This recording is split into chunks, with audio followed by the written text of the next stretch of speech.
করোনার আবহে বাংলায় অনুষ্ঠানে আপনাদের সবাইকে স্বাগত জানাচ্ছি। আমি সুজিত চট্টোপাধ্যায় রয়েছি আপনাদের সঙ্গে। শিওরে ভোট বলতে আর শিওরে সমন যেরকম জারি থাকে, শিওরে ভোট যদি কীরকম এসে গেলে কীরকম পরিস্থিতি তৈরি হয় আজ নিশ্চয়ই এটা অনেকেই অনুভব করতে পেরেছেন। সকালবেলার দিকে শিরাকোলের দিকে যাচ্ছেন ডায়মন্ড হারবার কেন্দ্রে জেপি নাড্ডা সর্বভারতীয় সভাপতি, সঙ্গে ছিলেন কৈলাস বিজয়বর্গী, মুকুল রায়, অন্যান্য আরও নেতৃবৃন্দ ছিলেন। কনভয়ের উপর হামলা, যদিও পুলিশের দাবি, রাজ্য পুলিশের, যে জেপি নাড্ডার উপর তেমন হামলাটা হয়নি, কিন্তু হামলাটা হয়েছে তারপরে ওর যেই সমস্ত কনভয়গুলো ছিল তার উপরে। বিস্তারিত এই নিয়ে আজকে দিনভর জলঘোলা হচ্ছে। আগামীকাল ভারতীয় জনতা পার্টি বিভিন্ন জায়গায় এটাকে নিয়ে প্রতিবাদ বিক্ষোভ কর্মসূচির আয়োজন করেছে। এই সমস্ত কিছু শিওরে ভোটের এসে গেছে। এই পরিপ্রেক্ষিতে প্রথমে একটু দেখব ঠিক কি হয়েছে শিরাকোলে। আজকে যাব একটা প্রতিবেদনে। ডায়মন্ড হারবারে ধুন্ধুমা, জেপি নড্ডাকে বাধা, কৈলাসের গাড়িতে ভাঙচুর।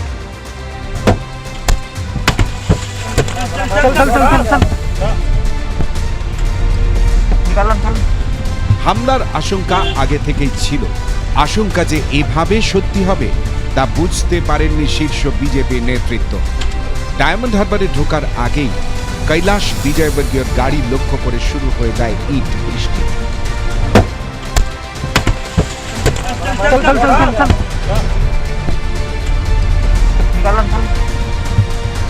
গাড়ির ভিতরে ছড়িয়ে পড়ে ভাঙা কাঁচের টুকরো। শুধু কৈলাস বিজয়বর্গীয় নয়, হামলা হয় মুকুল রায়ের গাড়ির ওপরেও। শিরাকোলের কাছে বাধা দেওয়া হয় জেপি নাড্ডার গাড়িকে। হামলায় আহত হন এক বিজেপি কর্মী। বাধা বিপত্তি কাটিয়ে ডায়মন্ড হারবারে পৌঁছয় বিজেপি নেতৃত্ব। মঞ্চ থেকে কড়া ভাষায় এই হামলার নিন্দা করেন জেপি নাড্ডা। গুন্ডারা এই হামলা চালিয়েছে বলে অভিযোগ করেন তিনি। मैं तो आज इसलिए सुरक्षित हूं क्योंकि मेरे पास बुलेट प्रूफ गाड़ी थी, अन्यथा किसी कोई गाड़ी नहीं छूटी जिस पर अटैक नहीं हुआ है। ये गुंडा राज जो हमने देखने को मिला है, इसको नस्तो नाबूद करना है और प्रजातंत्र को यहां पर खिलाना है। इस बात को हमको समझना चाहिए। ये जो मेंटालिटी है, ये जो विचार है कि विपक्ष को कुचल देना है, मैं इस विचार को कुचलने के लिए प्रजातंत्र के आह्वान करना चाहता हूं और प्रजातंत्र को आगे बढ़ाना चाहता हूं। मित्रों, आपका आशीर्वाद चाहिए। ডায়মন্ড হারবারে এইভাবে বাধা পাওয়ায় সরব বিজেপি নেতারা। তৃণমূল কংগ্রেস তথা মমতা ব্যানার্জির সরকার সর্বতোভাবে একটা মাস্টার প্ল্যান তৈরি করেছে যে তাদেরকে সব জায়গায় আটকানোর, তাদের কোথাও যেতে না দেওয়া, তাদের উপরে হামলা করা, তাদের নেতাদের উপর হামলা করা, তাদের নেতাদের নামে কেস করা এবং পরিশেষে তাদের কর্মীদের হত্যা করা। এইভাবে একটা মাস্টার প্ল্যান করেছেন মমতা বন্দ্যোপাধ্যায়, অভিষেক বন্দ্যোপাধ্যায় এবং তার সঙ্গে আছেন প্রশান্ত কিশোর। কিন্তু এই মাস্টার প্ল্যান তাদের কোনো কাজে লাগবে না, তার কারণ মানুষ আছে বিজেপির সঙ্গে। আজকের যে হামলা, এর আগের হামলাগুলো আপনারা দেখেছেন, আজকের হামলা সেই ঘটনারই পরিচয় দিচ্ছে। এটা যেন মমতা বন্দ্যোপাধ্যায় নিজেই চিৎকার করে কেন্দ্রকে বলছেন যে আমার রাজ্যে আইন শৃঙ্খলা বিপন্ন, আমার রাজ্যে আমি আইন শৃঙ্খলা রাখতে পারছি না, তোমরা প্রেসিডেন্ট রুল করো, রাষ্ট্রপতি শাসন করো। কৈলাস বিজয়বর্গীয়র গাড়িতে হামলা নিয়ে মুখ্যমন্ত্রীর মমতা অফিসিয়াল ও পশ্চিমবঙ্গ পুলিশকে ট্যাগ করে টুইট করেছেন রাজ্যপাল। রাজ্যে আইন শৃঙ্খলার অবনতি, শাসক দলের হারমাদরা বিজেপি সভাপতির কনভয় তাণ্ডব চালিয়েছে, সহায়তা করছে রাজনৈতিক পুলিশ। মুখ্য সচিব ও ডিজিকে আমি আজ সকালে সতর্ক করে দেওয়ার পরও এমনটা হলো। কোনো ভাঙচুর হয়নি বলে রাজ্যপালকে টুইটে উত্তর দিয়েছে পশ্চিমবঙ্গ রাজ্য পুলিশ। বিজেপি সভাপতির কনভয়ে কোনো হামলা হয়নি, তিনি নিরাপদে গন্তব্যস্থলে পৌঁছলেন। দেবীপুরে পথের দুধারে দাঁড়িয়ে থাকা কিছু মানুষ বিক্ষিপ্তভাবে পাথর ছোঁড়েন তার কনভয়ের অনেক দূরে থাকা কিছু গাড়ি। ঠিক কি হয়েছে খতিয়ে দেখা হচ্ছে পশ্চিমবঙ্গ পুলিশ। অন্যদিকে হামলা প্রসঙ্গে বিজেপিকে একহাত নিয়েছেন পঞ্চায়েত মন্ত্রী সুব্রত মুখোপাধ্যায়। বিজেপির প্ররোচনাতে হামলা হয়েছে বলে অভিযোগ সানিয়েছেন তিনি। শ্রী নাড্ডা ডায়মন্ড হারবার যাচ্ছিলেন এবং যাবার পর উনি কিছু অভিযোগ প্রেসের কাছে এবং বিজেপি পার্টির থেকে করা হয়েছে যে ওনাকে আক্রমণ করা হয়েছে ইত্যাদি। কিন্তু আমরা সংবাদ দিলাম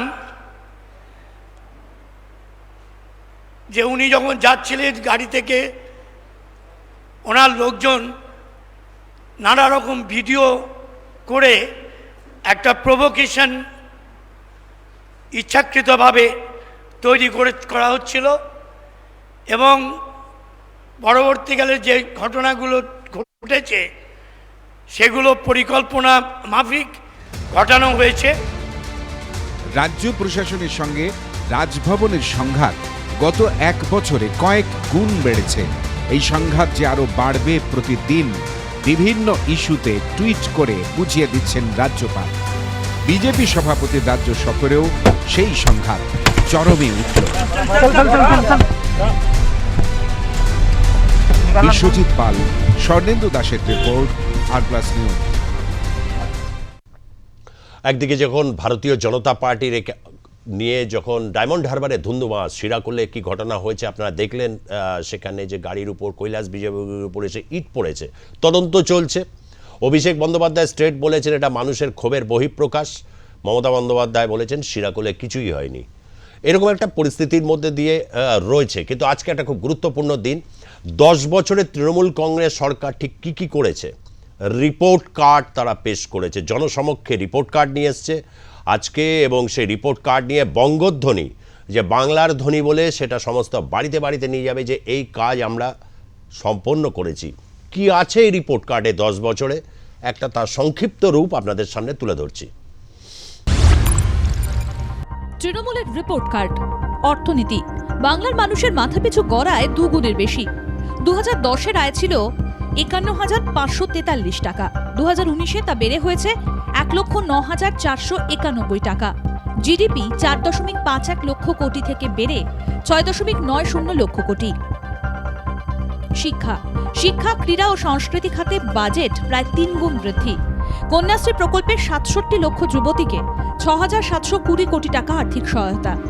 সবুজ সাথী প্রকল্পে 84 লক্ষ পড়ুয়াকে সাইকেল। 2010 সাল থেকে 30টি নতুন বিশ্ববিদ্যালয়, 50টি নতুন কলেজ। স্বাস্থ্যক্ষেত্রে বাজেট বৃদ্ধি 3 গুণের বেশি। 2010 সালে বাজেট ছিল 3,442 কোটি টাকা, 2020 সালে বাজেট 11,280 কোটি। 1.4 কোটি পরিবার স্বাস্থ্য বীমার আওতায়, ব্যয় 1,291 কোটি টাকা।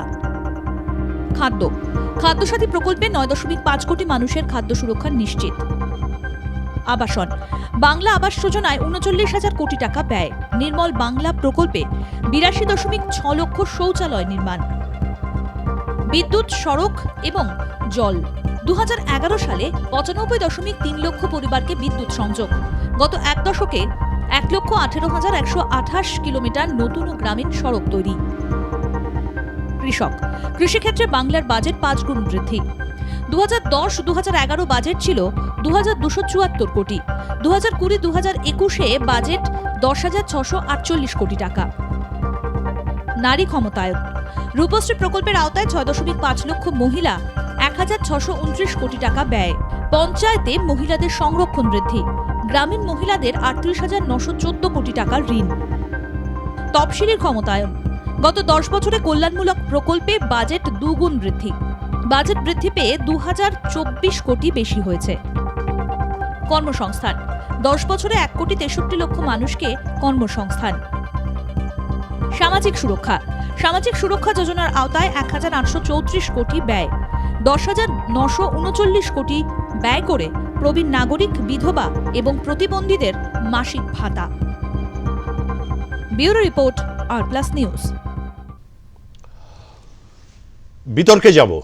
ডাক্তার ইন্দ্রনীল খান রয়েছেন ভারতীয় জনতা পার্টির অন্যতম গুরুত্বপূর্ণ নেতা, এই মুহূর্তে তরুণ নেতা, স্বাগত জানাচ্ছি। প্রদীপ্ত মুখার্জি রয়েছেন অধ্যাপক, এবং দীপ্তিমান বসু রয়েছেন সমাজকর্মী হিসাবে। আজকে আমি প্রথমে জানতে চাইব প্রদীপ্তর কাছ থেকে। প্রদীপ্ত, এই যে শিরাকোলের আজকের এই যে ঘটনা, জেপি নাড্ডা এবং যে বিরাট কনভয়ের উপর এই হামলা, এটা কি পূর্ব পরিকল্পিত বলে মনে হচ্ছে?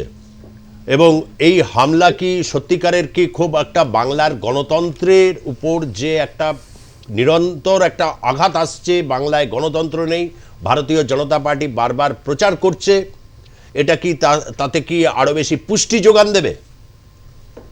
দুটোতেই না, দুটো প্রশ্নতেই পরিষ্কারভাবে না। পূর্ব পরিকল্পিত যদি হতো তাহলে সামগ্রিকভাবে পুলিশি ব্যবস্থাপনায় জেপি নাড্ডা সহ অন্যান্যরা ঠিক স্থলে ঘটনাস্থলে পৌঁছাতে পারতেন কিনা সে বিষয়ে সন্দেহ আছে।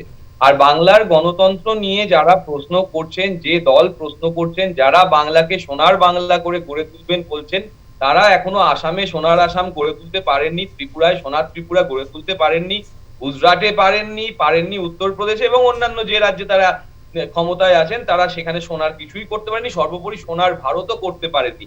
এবং যারা গণতন্ত্রের কথা বলছেন তারা কিভাবে ৯৫,০০০ ট্রাক নিয়ে যাওয়া কৃষকদের আন্দোলনকে দমন করেছেন সেটাও আমরা দেখতে পেয়েছি, এবং কিভাবে বারবার বৈঠক নিষ্ফলা হচ্ছে সেটাও দেখতে পেয়েছি। স্বাভাবিকভাবেই যারা গণতন্ত্রের নামে প্রশ্ন করছেন তারা কিভাবে চারিদিক থেকে একটা সাঁড়াশি চাপের মতন গুন্ডারাজ পশ্চিমবঙ্গে নিয়ে আসছেন সেটাও আমরা দেখতে পাচ্ছি। যারা গণতন্ত্রের হত্যার কথা বলছেন, তারা যারা গণতন্ত্র হত্যা করেছে বলে দীর্ঘদিন ধরে দাবি করে এসছেন, তাদের দলে নিয়ে ভাগ ভাগ করে তাদেরকে তাড়িয়ে দেওয়ার কথা বলে নিজেদের দলে নিয়ে তারা গণতন্ত্রের কথা বলছেন, তখন এগুলো খুবই হাস্যকর বলে মনে হয়। কারণ তাদের যে ঘোষিত নীতি ছিল আজ থেকে 7 বছর আগে, যে করে হোক তারা বাংলায় ক্ষমতায় আসবেই, এই যে করে হোক বাংলায় ক্ষমতা আসার যে নিদর্শন সেটা আমরা আজকে দেখতে পাচ্ছি। তারা চারিদিক থেকে এই ধরনের একটা সাঁড়াশি চাপ শুরু করেছে একদিকে, অন্যদিকে যখন তারা বারংবার বলছে যে এরকম একটা অন্যায় পরিবেশ চলছে, এরকম একটা গণতন্ত্র হত্যার পরিবেশ চলছে, কিন্তু তারা ৩৫৫ নম্বর ধারা এখানে লাগু করছে না, কারণ এখানে গণতন্ত্র প্রতিষ্ঠিত রয়েছে। যদি আজকে গণতন্ত্র প্রতিষ্ঠিত না হতো, সাংবিধানিকভাবে সরকার না চলতো, তাহলে সংবিধানের ৩৫৫ নম্বর ধারায় যেভাবে কেন্দ্রের হাতে ক্ষমতা দেওয়া রয়েছে রাজ্যে শাসনের ব্যবস্থা করার জন্য, সেটা তারা করতে পারতেন। আজকে দীর্ঘ ১০ মাসের ব্যাপী তারা যে ধরনের আন্দোলনের কথা বলে যাচ্ছেন, তাতে কিন্তু তারা এটা প্রমাণ করতে ব্যর্থ হচ্ছেন যে এখানে গণতন্ত্র নেই। ওকে, আমি আবারও তোমার কাছে আসবো। আমি একটু ডাক্তার ইন্দ্রনীল খানের কাছ থেকে জানতে চাইবো যে গণতন্ত্র বিপন্ন আর নয় অন্যায়, এই প্রোগ্রামের মাঝে জেপি নাড্ডা আজকে এসেছিলেন। কনভয়ের উপর হামলা, যদিও পুলিশের কিন্তু দাবি যে এখনো পর্যন্ত তদন্ত চলছে, জেপি নাড্ডার উপর কিছু হয়নি, কিন্তু অন্যান্য জায়গায় যারা বাইস্ট্যান্ডার মানে পাশে দাঁড়িয়েছিলেন তারা ইট পাথর ছুঁড়েছেন। শুনুন, আজকে ২০১৮ সালে পঞ্চায়েত নির্বাচন আপনারা দেখেছেন কিভাবে সেটা সংগ্রামের সাথে গ্রামের মানুষ সেখানে লড়েছেন। সেই লড়াই দেখে মমতা বন্দ্যোপাধ্যায় ভয় পেয়ে গেছেন। আজকে উনি ভয় পাচ্ছেন, ক্ষমতা হারানোর ভয়ে সন্ত্রস্ত হয়ে আছেন। উনি ২০১৯ সালে সেটা আপনারা দেখতে পেয়েছেন, লোকসভা ইলেকশনে বিজেপি অত সংঘর্ষ করে তারপরেও 18টা সিট কিন্তু বার করে নিয়েছে পশ্চিমবঙ্গ থেকে, এবং আগামী দিনে বিজেপি 200টার বেশি সিট নিয়ে আর কটা মাসের অপেক্ষা করুন। আর ওনারা যে বলছেন ওই ৩৫৫ আমাদের কিন্তু মানুষই, আমাদের ৩৫৫ দরকার হবে না, মানুষই কিন্তু যা দেখতে পাচ্ছেন আপনারা, যা যা ঘটিয়ে যাচ্ছেন গত 2 বছরে ১৩২-এর বেশি শুধু বিজেপি কার্যকর্তা তারা আত্মবলিদান দিয়েছেন, এবং প্রত্যেকটা পূর্ব পরিকল্পিত খুনের ঘটনা ঘটেছে। হাজারেরও মানুষ বেশি তারা বিভিন্নভাবে ইনজুরি নিয়ে আজকে হাসপাতালে ভর্তি হতে হয়েছে, এবং এরপর এই যে ১৩২টি যে পরিবার, তাদের বর্তমান অবস্থা কি, তাদের পরিবারের সঙ্গে একবার দেখা করে গিয়ে ওনারা কথা বলুক। ওনারা তো অনেক বড় বড় ভাষণ দিচ্ছেন, ওই ভাষণ না দিয়ে একবার এই ১৩২ জনের মধ্যে একজনেরও কিছু না হোক, আপনাদের একজন এখানে আপনারা দেখেছেন একজন বিধায়কও সুরক্ষিত নয়। আজকে জেপি নাড্ডাজি, উনি আজকে আমাদের বিজেপির সর্বভারতীয় সভাপতি, তিনি আজকে একটা রাজনৈতিক কর্মসূচি অনুযায়ী সেই অনুযায়ী যাচ্ছিলেন ডায়মন্ড হারবার কনস্টিটুয়েন্সি। সেটা জানেন কার কনস্টিটুয়েন্সি, সবাই খুব ভালো করে জানেন। সেখানে আইনের শাসন বলে কিছু হয় না। আর রাজ্য পুলিশের যে আপনারা কথা বলছেন, রাজ্য পুলিশ ইন্দ্রনীল কি বলছে, আমি মানছি সমস্ত, আপনারা সব ভিডিও দেখতে পেয়েছেন, ছবি দেখতে পাচ্ছেন, লাইভ ফুটেজ সংবাদ মাধ্যমে আপনারা দেখেছেন কি ঘটেছে। আর পুলিশ, এটা কিন্তু আপনারা পুলিশ যে দুম করে সবসময় যে একটা দলের মুখপাত্র হিসেবে কাজ করছে, সেটা কিন্তু আজকে তারা আরেকবার প্রমাণ করে দিল যে যা ঘটছে আমরা চোখে দেখতে পাচ্ছি, আর পুলিশ বলছে অন্য একটা কথা। তাহলে মানুষের কিন্তু পুলিশের উপর দিয়ে কিন্তু আস্থা হারিয়ে যাচ্ছে এর জন্য। হ্যাঁ প্রদীপ্ত, আমি আসছি। দীপ্তিমান, প্রদীপ্ত, হ্যাঁ দেখুন, আমাদের প্রশ্ন হচ্ছে 355 নম্বর ধারা বনাম মানুষ, এই যে কথাটা আসছে, 355 নম্বর ধারা কিন্তু মানুষের জন্যই করা। তাহলে কি বিজেপি এটা চাইছে যে মানুষের হত্যাটা আরো বাড়ুক, আরো তারা তার মানে ষড়যন্ত্র আপনারা কি করুক, বলতে চাইছেন যাতে যে করে তৃণমূল তারা দলটা হত্যা 355 আরো করে যাবে, কথা হত্যার বলছে, সংখ্যা, রাজনৈতিক হত্যা আরো মানুষের বাড়িয়ে কথা চলবে? বলেন, আপনি কি আরো বলতে মানুষ চাইছেন তার মানে যে 355 ধারা লাগু না হলে তৃণমূল দল পুলিশ প্রশাসনের সমর্থন নিয়ে আরো এরকম খুনের ঘটনা আরো বাড়িয়ে যাবে? আজকে 132 হয়েছে, এর থেকে সংখ্যাটা আপনাদের তো লজ্জা করা উচিত দলে, যে একটা রাজ্য যে বেশ, পশ্চিমবঙ্গ আসছি। ভারতকে পথ দেখিয়ে গেছে বছরের বছর ধরে, বিগত শতাব্দী ধরে, সেই পশ্চিমবঙ্গে আজকে এতগুলো মানুষের এত রক্ত, গণতান্ত্রিক এত বাতাবরণ রক্তাক্ত বজায় সংগ্রাম রয়েছে, চলছে, এখানে রাজনৈতিক ষড়যন্ত্রকারী এরকম করে একটা দল, কত মানুষ বিজেপি বঞ্চিত তারা হচ্ছে, একদম কত ছেলে পরিষ্কার তার পিতৃহীন হয়ে বেশ যায়, আপনারা বেশ দেখেছেন সেটা। আমি আসবো দীপ্তিমানের কাছে, একটা 8 বছরের দুজনের বাচ্চা। দুজনকে থামতে বলছি, আমি একটু আসবো দীপ্তিমান। বিভিন্ন গণ আন্দোলনের সঙ্গে তুমি যুক্ত থেকেছো, অতীত বর্তমান, এই যে এরকম একটা পরিস্থিতি, সেই পরিস্থিতি সম্পর্কে তুমি কি বলবে? দেখুন সুজিতদা, আপনি যদি পুরো ব্যাপারটা পর্যালোচনা করেন তাহলে দেখবেন যে বাম আমলের শেষ দিকে 2010, 2009 তার একটা রিপ্লে কিন্তু এই যেভাবে ওই সময়ের ঘটনাগুলো ঘটেছিল তারই একটা পুনরাবৃত্তি কিন্তু হচ্ছে। আজকে দেখুন, আজকের যে ঘটনা হয়েছে, জেপি নাড্ডা কনভয় আক্রান্ত হয়েছে, যেটা আমরা টিভিতে দেখেছি বা সংবাদ মাধ্যমের কাছ থেকে শুনেছি, সেখানে দেখুন পুলিশ প্রথমে বলেছে যে কনভয় কোনো অ্যাটাক হয়নি। রাজ্যপাল, যিনি এই জায়গায় সাংবিধানিক প্রধানও বটে, তিনি পুলিশের কাছে কৈফিয়ত চেয়েছেন যে কেন আক্রমণ হয়েছে, এবং তিনি বলেছেন যে সকালবেলা আমি ডিজিপিকে সাবধান করেছিলাম। মন্ত্রী সুব্রত মুখোপাধ্যায় বলেছেন যে হামলাটা উনি স্বীকার করেছেন এবং বলেছেন কি যে না, কিছু লোক কনভয় যেতে যেতে ভিডিও করছিল, ভিডিও করে নাকি গাড়ির মধ্যে, চলন্ত গাড়ি থেকে ভিডিও করে নাকি প্রভোকেশন তৈরি করা হয়েছে, তার জন্য এই ঘটনা ঘটেছে। অভিষেক ব্যানার্জি বলেছেন যে এটা সাধারণ মানুষের ক্ষোভের ফল, আপনাদের টিভিতেই এই রিপোর্টটা হয়েছে। এবং মমতা বন্দ্যোপাধ্যায় বলেছেন কিচ্ছু হয়নি। এই যে দ্বিধা বিভক্ত অবস্থা রাজ্য প্রশাসনের, ঠিক একই জিনিস আমরা 2009, 2010 আমাদের আন্দোলন, যে গণ আন্দোলনগুলোতে আমরা যুক্ত ছিলাম, এই আন্দোলনের সময় একই জিনিস ঘটতো। একইভাবে মুখ্যমন্ত্রী বুদ্ধদেব ভট্টাচার্য তৎকালীন একরকম কথা বলতেন, রাজ্য পার্টির প্রধান ছিলেন বিমান বোস, তিনি আর একরকম কথা বলতেন, পুলিশ যারা ছিল তারা আর একরকম কথা বলতো। অথচ সংবাদ মাধ্যম থেকে যে খবর পেতাম, বা তখন এতটা টিভি চ্যানেল, আজকে যেমন প্রত্যেকটা জায়গায়, ধরুন কোনো জায়গায় যদি তথাকথিত চ্যানেল পৌঁছতে না পারে, আজকের দিনে ভিডিও করে ফেসবুকে চলে আসে। তো সুতরাং লুকোনোর কোনো জায়গা নেই, মিথ্যা কথা বলে কোনো পার পাওয়ার জায়গা নেই। আজকে প্রযুক্তি এমন জায়গায় এসে দাঁড়িয়েছে। কিন্তু এই যে দ্বিধাবিভক্ত অবস্থা প্রশাসনের, সেটা কিন্তু 2009, 10, 11 প্রথম দিকে ভোটের আগে অবধি আমরা দেখেছি ঠিক একই রিপ্লে এই তৃণমূল কংগ্রেসের শাসনকালেও আমরা একই জিনিস দেখতে পাচ্ছি। সুতরাং সময়ের পরিবর্তন হয়েছে, অথচ অবস্থার পরিবর্তন হয়নি।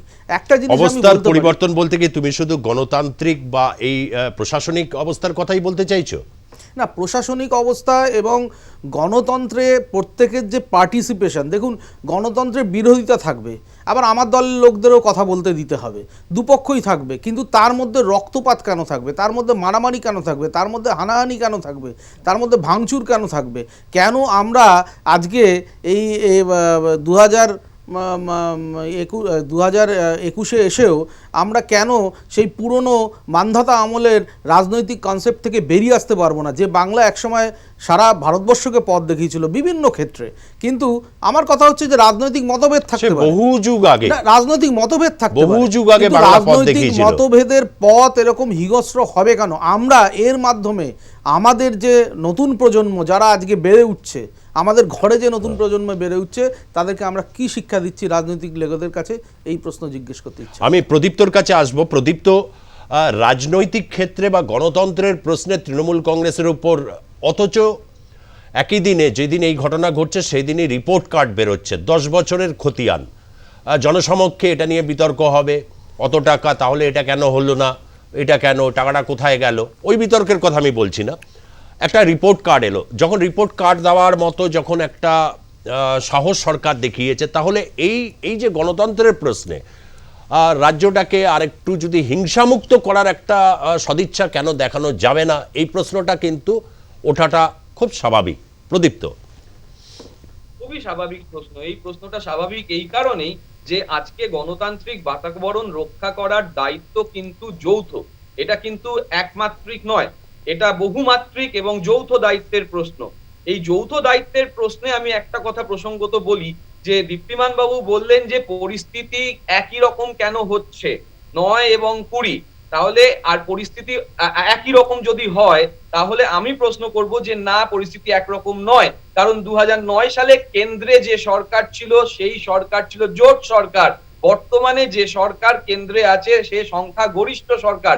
আর যখন কেন্দ্রে সংখ্যাগরিষ্ঠ সরকার আছে, যখন দিনের রাতের বেলায় তারা কোনো আইন তৈরি করে নিতে পারছে তাদের সংখ্যাগরিষ্ঠতার বলে, তাহলে সেই সংখ্যাগরিষ্ঠতার বলে যে রাজ্যে গণতন্ত্র হত্যা হচ্ছে বলে এত অভিযোগ আসছে সেই রাজ্যে তারা প্রশাসনিক ব্যবস্থা নিতে পারছে না। এটা একটা বড় প্রশ্ন হয়ে দাঁড়াচ্ছে, কারণ পরিস্থিতি কিন্তু এখন অনেকটাই পাল্টেছে, কেন্দ্রে সরকার যথেষ্ট শক্তিশালী। এটা 1 নম্বর প্রশ্ন। ফলে মানুষকে বিভ্রান্ত করার জন্য যে গণতান্ত্রিক কথা বলা হচ্ছে সেটা কিন্তু ঠিক নয়, বরং গণতন্ত্রকে নোংরা ভাবে রাজনৈতিক সংস্কৃতিকে ভেঙে দিয়ে বিজেপি যখন বলে পার্টি উইথ ডিফারেন্স, সেখানেই কিন্তু বিতর্ক হয়। কেন বিতর্ক হয়? যদি পার্টি উইথ ডিফারেন্স হতো তাহলে ভাগ মুকুল ভাগ বলার পরে সেই মুকুলকেই সর্বভারতীয় পদ দেওয়ার জায়গাটা থাকতো না। যদি পার্টি উইথ ডিফারেন্স হতো তাহলে যে অর্জুন সিংকে নিয়ে তারা নানান ব্যঙ্গ করেছেন সেই অর্জুন সিংকে তারা কিন্তু ক্ষমতায় আনতেন না। যদি পার্টি উইথ ডিফারেন্স হতো তাহলে বিজেপি থেকে সিপিএম থেকে দলে দলে যখন বিজেপিতে জয়েন করছে তৃণমূল থেকে বা সিপিএম থেকে, তারা তাদের দলে নিতেন না। এমনকি যে বিধায়করা আজকে বনগা বলুন, বিশ্বজিৎ দাস বলুন, তারা যখন বিজেপিতে যাচ্ছে যোগদান দেবে না সেই বিধায়ককে খুন করে দেওয়া হবে, তাই তো? আনার কথা হেমতাবাদের বিধায়ককে খুন করে ঝুলিয়ে দেওয়া হয়েছে। বেশ, আমি একটা বিরতিতে যাব, একটা বিরতির সময় হয়েছে। বিরতির পর ফিরে এসে দেখব যে আজকে অভিষেক বন্দ্যোপাধ্যায় তাদের হচ্ছে আজকে গান্ধী মূর্তির সামনে দুদিনের সমাবেশ। কৃষক যে গোটা ভারতবর্ষে যে পরিস্থিতি তৈরি হয়েছে কৃষকদের বিক্ষোভকে কেন্দ্র করে, সেখানে মমতা বন্দ্যোপাধ্যায়, অভিষেক বন্দ্যোপাধ্যায় দুজনেই বক্তব্য রেখেছেন। দুজনেই ভারতীয় জনতা পার্টির উদ্দেশ্যে তাদের বক্তব্যকে তাদের নিশানা করেছেন। কি বলেছেন শুনবো, এবং এর পরিপ্রেক্ষিত নিঃসন্দেহে ইন্দ্রনীল খান রয়েছে সমাজকর্মী হিসাবে, দীপ্তিমান, প্রত্যেকের কাছ থেকে এর প্রত্যুত্তর নেব। সঙ্গে থাকুন।